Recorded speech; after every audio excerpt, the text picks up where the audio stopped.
Olá galera, tudo bem? A todos vocês, seja bem-vindo ao nosso canal.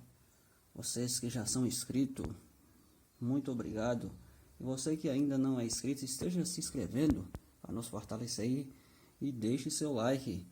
Galera, dessa vez vou estar mostrando aqui essa moto aqui, uma 150 2007. Ela está com barulho no motor, pessoal. Aí vocês vão ver aqui pra gente ter noção aqui, pessoal, como tá acontecendo. Vou dar partida nela.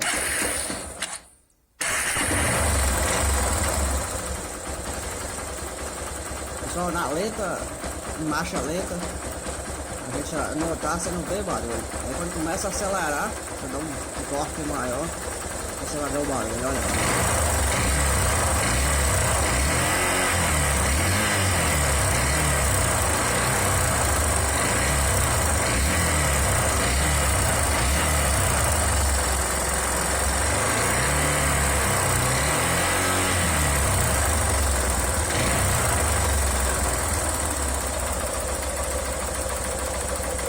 Galera, isso aqui já é pino, né, de pistão batendo, e provavelmente a biela também já tá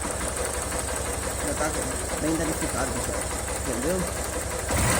Fica a dica aí, pessoal, quando você tiver uma moto, um barulho desse aí, se levar isso aí, você já fica notável, e qualquer hora pode acontecer um dano maior, entendeu, pessoal?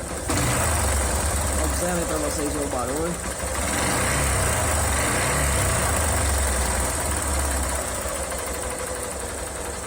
Ok, galera, muito obrigado. Seja se inscrevendo no nosso canal aí. Até mais, pessoal. Isso aí é só uma dica aí para vocês acontecer com vocês aí, você já tá ciente. Até mais, pessoal, muito obrigado.